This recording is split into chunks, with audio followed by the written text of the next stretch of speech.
Hello, this is Cuckoo. Today I want to make some wavetables. What is that? Wavetables. It's small waveforms, small snippets of sounds, and I have a number of those small snippets of sound. Place them in a long list in a wave file, and then you have a synthesizer that could play those small individual snippets back and move smoothly between those different states. That's wavetable synthesis. And with this technology, you can recreate a lot of different sounds.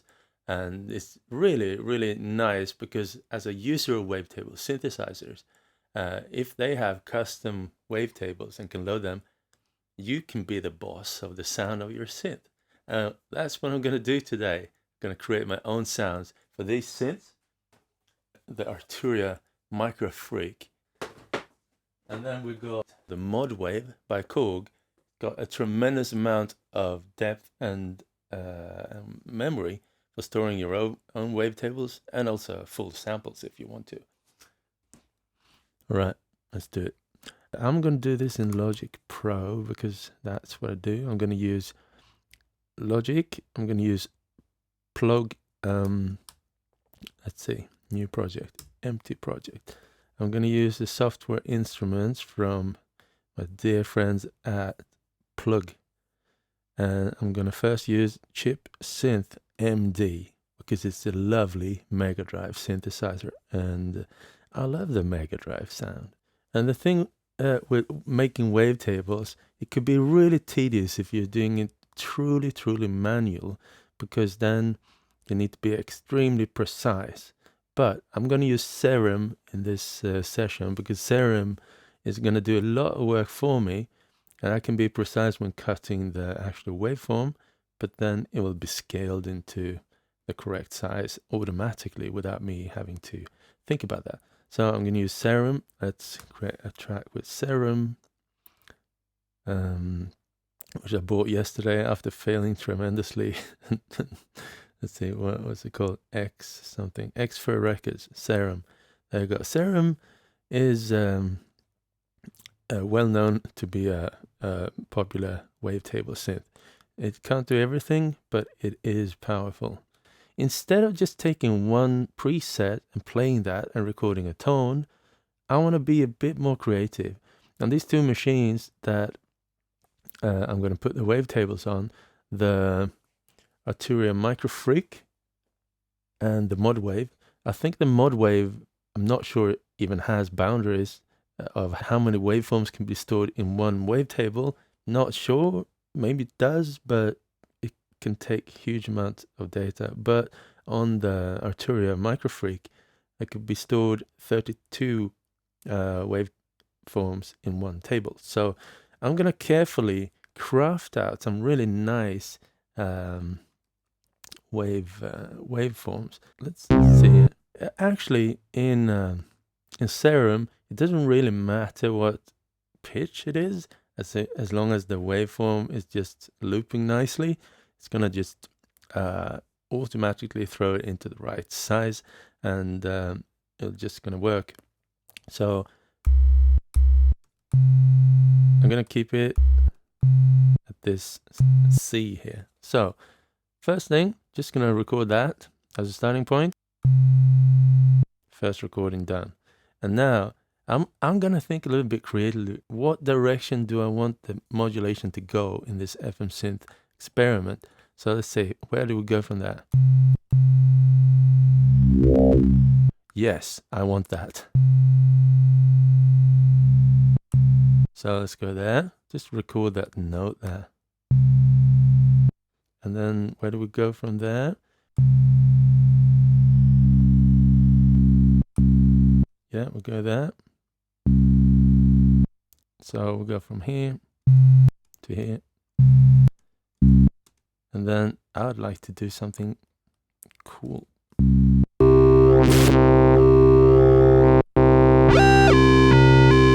Okay. And then, because later on when we have all of this, the whole palette, so manual labor, you might be thinking, why? Well, it's because when you're doing this manually, you can do more creative things. I'm not gonna try to just capture a sound here. I'm just making a palette for the Wavetable engine, just searching for sweet spots that I want to preserve.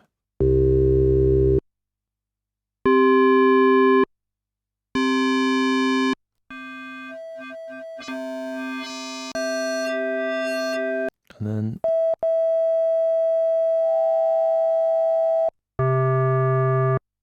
okay, so what we got? Okay, so I'm gonna take the lowest pitch first and just determine the cycle length. So this one. So let's take a look at the waveform. So the waveform for whole bass is 674. I'm gonna remember that. It's not gonna be exactly that, but I'm gonna use this snap to zero crossings for now when the waveforms are simple. But when they're not simple, I'm gonna have to remember this because later on it's gonna be many more repetitions of the waveform. Now it's like you can clearly see that that's the repetition. So it's easy here. This should be probably 2 cycles. 1, 2, 673 there. Just gonna examine the points. Looks good. So sometimes it's hard to judge where the loops start, but if you look at it as an animator, so now it's becoming a bit more difficult to see the loops, but we can still see them with our eyes. So now another tonality is creeping in there, so might be difficult to judge where a good transition should be. Now it's really difficult to know. So at this point, it would have been nearly impossible to know where to loop it because it looks very, very simple. So now we need those numbers, 674, 73.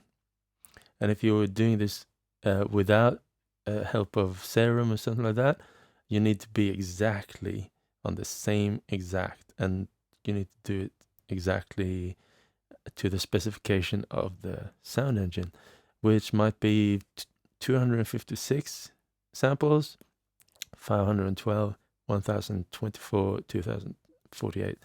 So, and the bigger the size of the wavetable, the bigger the margin of error will be.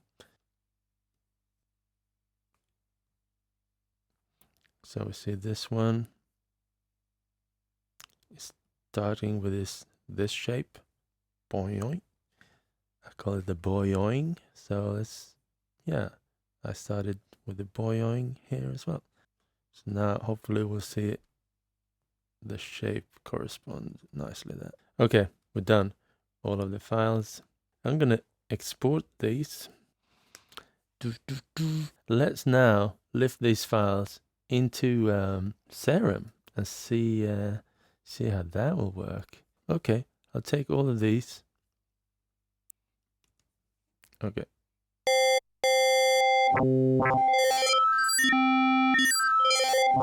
Yes, it's working. It's well, to kind of quality proof them. Just listening for buzzes.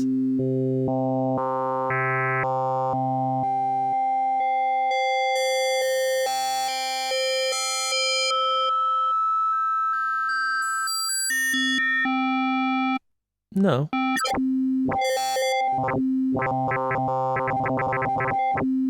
Okay, so now that they're all in place, that was remarkably straightforward. No, yeah, I did a good job. Did a good job. Pat on shoulder. Export. I'm gonna export this as 32-bit wave. I think that is what it wants. Now all of those should be in one file here. Ooh, yeah. Okay, and now I'm just gonna pop it into the synth and see if it works. Okay, so first let's get the sound over to the Modwave. So let's connect the USB. It'll sound noisy when the USB connected, unfortunately. That's just how it is sometimes with USB. Let's do Modwave. Editor librarian. Here we go. Boom. So there's plenty of memory, plenty of stuff. Wavetables. I'm gonna import this wave as wavetable. So bring it in here. Open. Yeah, open it fine. It's done. It's just boop. It's done. It's there. I can pull this plug. Just so incredibly quick. So let's see here. Initial performance. Wave select. I'm gonna turn this.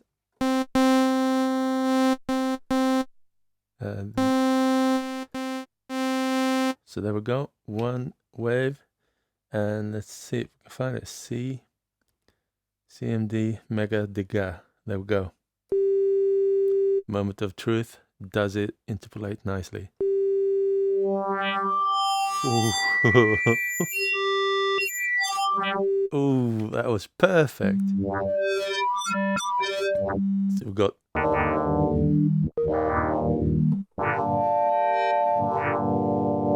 It's perfect.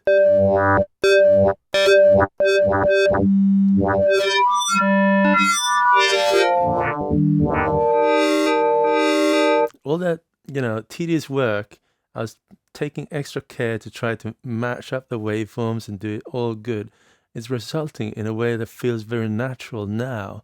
If I wouldn't have tried to match it up completely, it would have sounded much more like crossfading than actual what is now. It sounds more like evolving sounds. And also because I took extra precaution when I built, not precaution, but when I built the sounds, I had a plan, like make gradual changes every time, gradual change, so that a little bit of the old modulation was still in the next wave form.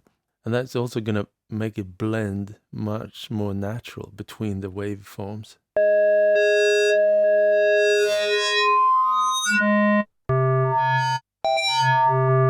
All right.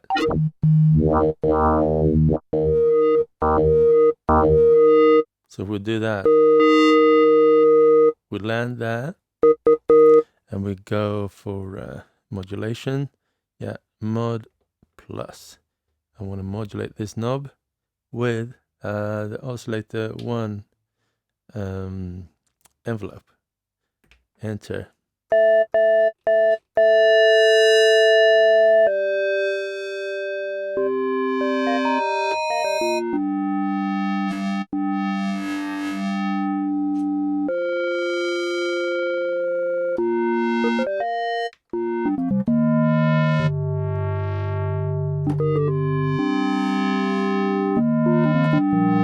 Got that Mega Drive feel preserved, don't we?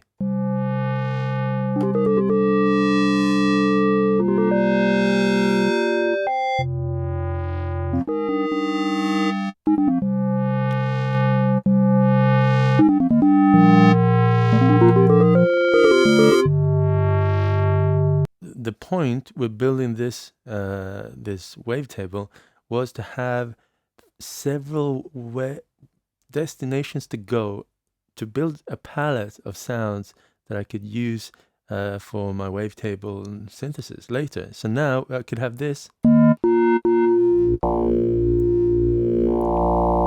Could have this. Let's check out the. So this could be like one layer.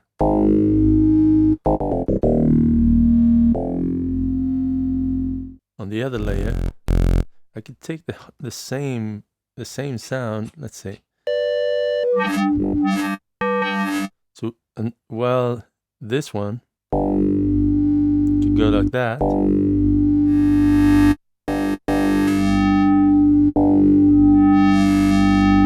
This one could go like that.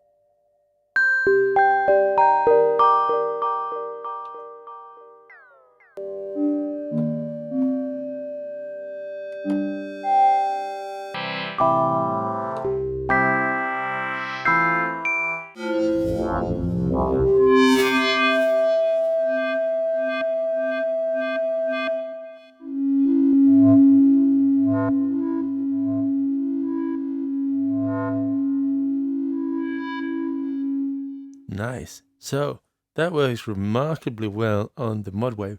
Let's see how it works on the Microfreak, shall we? So where do we go here? We go to MIDI Control Center. There you go. And Microfreak seems to be connected. So Wavetables, here we go. Cuckoo. And actually I could probably just drag and drop here, but just to make sure, I'm gonna import. I'm gonna replace Wavetable with a wave file. There we go, import successful. Okay, so there we go. Does this look familiar? I think so. Usually it's just one cycle, but now I'm playing around with overtones and everything. So it's going from 2 cycles to 1 cycle for the bass, and then over into noises, and then lush overtones. I've got many cycles in there mixed together. So let's see. It's send to Microfreak. So let's do a wave user. Okay, let's zoom in here. Change the wavetable to 1.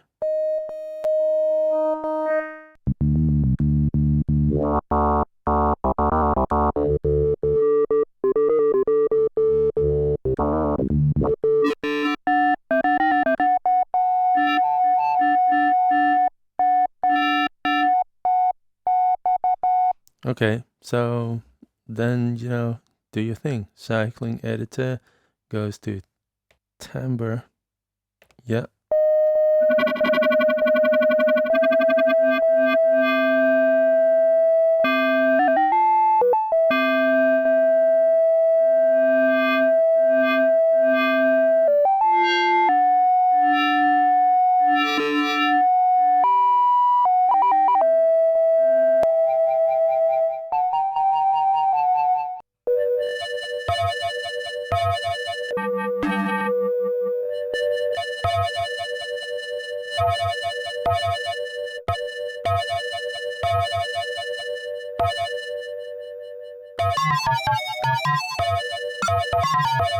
Bonkers.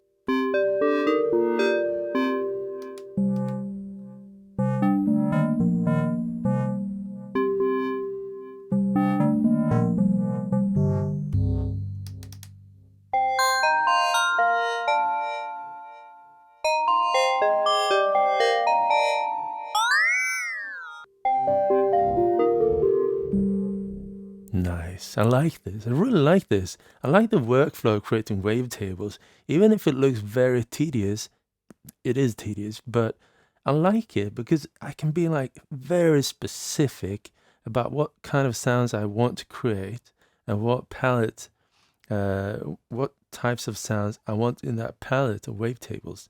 So I wouldn't mind doing more of this. I think what I do is release this particular one for my patrons. So if you're one of my patrons, hello, thank you. You're awesome, thank you. And you get access to this wavetable. You can load it into anything you want. And then I'm, yeah, let me work on a little pack of wavetables, like one for a couple of keyboard sounding wavetables, some a bit more acoustic vibe maybe, and maybe some a bit more experimental, more in the snappy bass territory, and more organ-like. And yeah, let me create a couple of wavetables before I release them in my web store. But in the meanwhile, if you're supporting me on a monthly basis over at Patreon, you have at least access to this one that I created right now.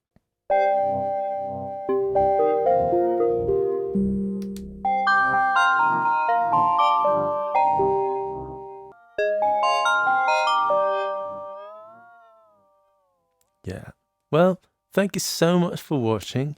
And yeah, see you very soon again. If you want to support me over at Patreon, You get some extra files and stuff sometimes. Mostly I release everything in my web store. So if you're not up for this monthly commitment, like supporting creators on a monthly basis, of course, I understand that.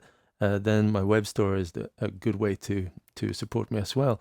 But right now, I think I want to hold this off for a little bit and release a little bigger pack with a couple of wavetables. Yes, I want to do that.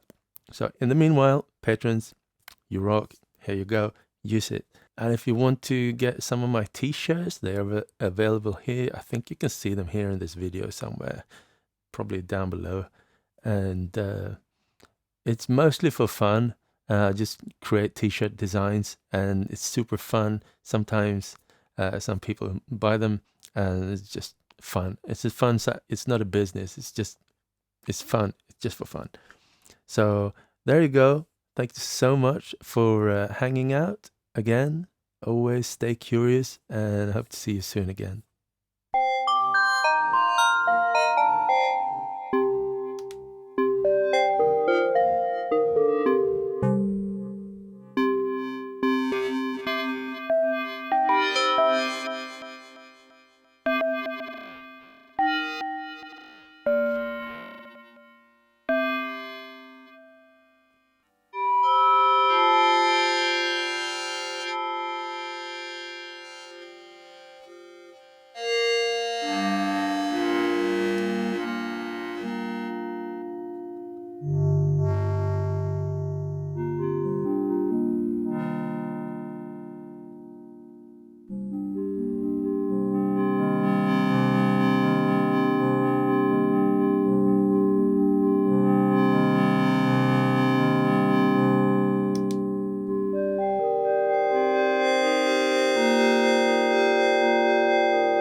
Thanks. See you soon.